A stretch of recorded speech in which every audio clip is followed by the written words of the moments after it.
हमारी जो सरकार है और उसके जो मुखिया हैं आदरणीय योगी आदित्यनाथ जी, उनका काम है सरकारी नौकरियों में भर्ती घोटाला करना। प्रधानमंत्री जी खामोश क्यों है? अगर वो पिछड़ों के नेता हैं तो इस मुद्दे पे क्यों नहीं बोल रहे हैं? पिछड़ों का आरक्षण क्यों खा लिया गया? दलितों का आरक्षण क्यों खा लिया गया? आदिवासियों का आरक्षण क्यों खा लिया गया? अगर आप भारत माता के बेटों के साथ अन्याय करेंगे तो भारत माता की जय कैसे होगी? भारतीय जनता पार्टी और आरएसएस वो संगठन है जो इस देश में संविधान को भी खत्म करेगी और आरक्षण की व्यवस्था को भी खत्म करेगी। और जो लोग हिंदुओं को इकट्ठा करने की बात करते हैं, क्या समाज के पिछड़े वर्ग के लोग, दलित वर्ग के लोग, आदिवासी वर्ग के लोग, क्या वो हिंदू नहीं है? क्या उनको उनका हक और अधिकार जो संविधान में दिया गया है वो नहीं मिलना चाहिए? उत्तर प्रदेश के अंदर घोटाले पे घोटाला, भर्तियों में घोटाला लगातार हो रहा है। प्रधानमंत्री जी के मुंह से आवाज क्यों नहीं निकल रही? और भारतीय जनता पार्टी के अंदर जो दलित समाज से आने वाले नेता है, पिछड़े समाज से आने वाले नेता है, अति पिछड़े समाज से आने वाले नेता है, आदिवासी समाज से आने वाले नेता है, उनके मुंह पे ताला क्यों लगा है? वो क्यों नहीं बोल रहे हैं? भारत माता की जय। सारे हिंदुओं इकट्ठा हो जाओ, हमें हिंदुओं का भला करना है। भारत माता की जय मैं भी लगाता हूं, भारतीय जनता पार्टी वाले भी लगाते हैं। हिंदुओं को एकत्रित करने की बात करते हैं, हिंदुओं का भला करने की बात करते हैं, हिंदुओं के नाम पे राजनीति करते हैं। लेकिन मैं ये पूछना चाहता हूं कि भारत माता की जय कैसे होगी? अगर आप भारत माता के बेटों के साथ अन्याय करेंगे तो भारत माता की जय कैसे होगी?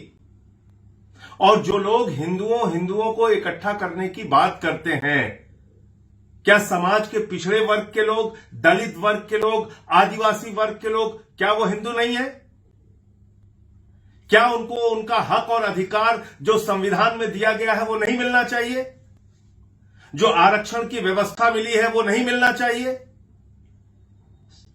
इस देश में 50% पिछड़ों का, दलितों का, आदिवासियों का आरक्षण है। 10% सामान्य जाति में जो गरीब लोग हैं उनका आरक्षण है। उसके बाद आप और नौकरियां सामान्य जाति के लोगों को दीजिए। लेकिन उत्तर प्रदेश के अंदर घोटाले पे घोटाला, घोटाले पे घोटाला, भर्तियों में घोटाला लगातार हो रहा है। पहली बात तो बहुत सारे पेपर लीक हो जाते हैं, उनका कोई लेना देना नहीं है। लाखों बच्चे फॉर्म भरते हैं, फिर लाठियां खाते हैं। वो शायद नौजवान इसीलिए बने हैं उत्तर प्रदेश के कि उनको हर जगह लाठी खाना है। प्रयागराज में खाना है, लखनऊ में खाना है, गोरखपुर में खाना है, बनारस में खाना है। पूरे उत्तर प्रदेश में सिर्फ लाठी खाने के लिए नौजवान पैदा हुआ है। ये तो नौजवानों की हालत है। और हमारी जो सरकार है और उसके जो मुखिया हैं आदरणीय योगी आदित्यनाथ जी, उनका काम है सरकारी नौकरियों में भर्ती घोटाला करना। और ऐसा भर्ती घोटाला होता है जो खुले आंखों से सबको दिखता है।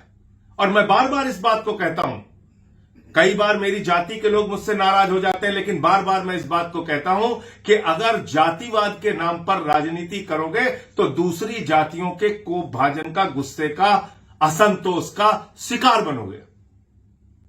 और यही काम हो रहा है उत्तर प्रदेश में। मुख्यमंत्री जी और उनके कुछ चहेते लोग, उनके कुछ साथ जुड़े हुए प्रभावशाली लोग,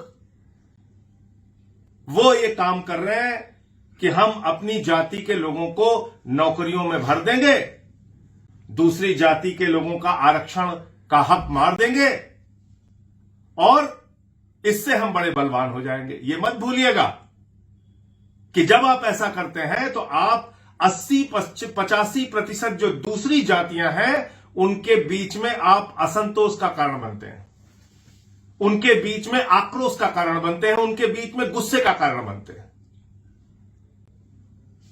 और इसलिए जो क्षत्रिय जाति के लोग, जो मेरी जाति के लोग इस बात से खुश होते हैं कि देखिए कितना बढ़िया काम उत्तर प्रदेश की सरकार ने कर दिया, आदित्यनाथ जी ने कर दिया। 27 भर्ती थी तो 15 सिर्फ अपने जाति के लोगों को दे दिया। इस बात से आज आप खुश हो रहे हैं, लेकिन आप ये भूल जा रहे हैं कि आप 85% दूसरी जातियों के गुस्से का, उनके असंतोष का कारण भी बन रहे हैं। और मैं यही बात आपको बताना चाहता हूं। हमारे प्रधानमंत्री जी पिछड़ों के नेता बनते हैं, कहते हैं हम पिछड़ों के बहुत बड़े नेता हैं। और क्या हुआ है उत्तर प्रदेश में? ये एक भर्ती हुई कृषि विश्वविद्यालय बांदा में, उसमें ये जो आंकड़ा लिखा हुआ है, इसमें 11 ठाकुर, 2 जनरल कास्ट, 2 पीडीए। फिर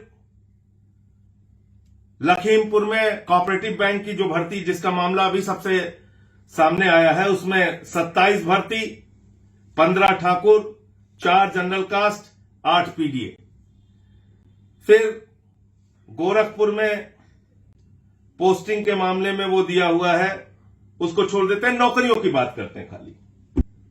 तो आप मुझे बताइए, 27 में से 15 मुख्यमंत्री जी ने और उनके चहेतों ने अपने लोगों को नौकरी दे दी।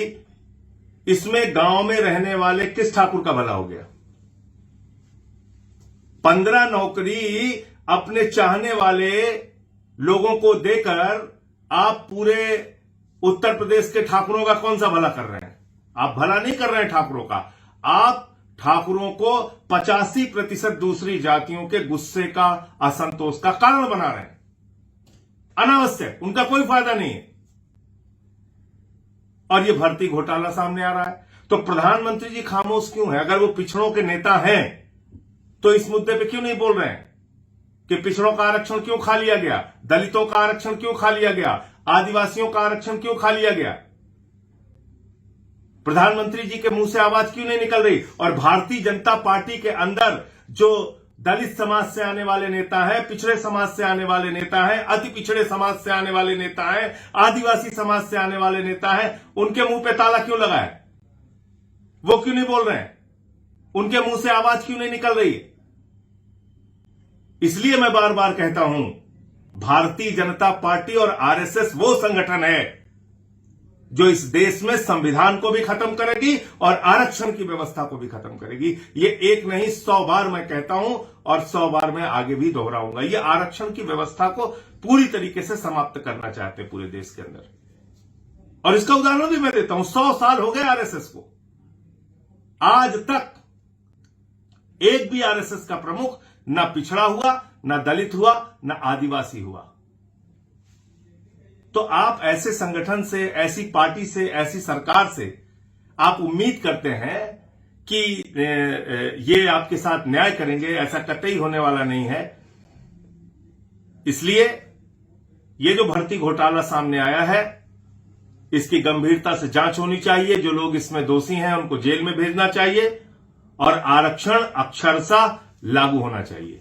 नेशनल दस्तक की आपसे गुजारिश है कि अगर इसको बचाना चाहते हैं तो नेशनल दस्तक को सब्सक्राइब करने के लिए रेड कलर के सब्सक्राइब बटन को दबाएं, फिर बेल आइकन की घंटी दबाएं। नेशनल दस्तक को बचाने के लिए बहुत जरूरी है कि हर खबर को शेयर करें, लाइक करें, कमेंट जरूर करें।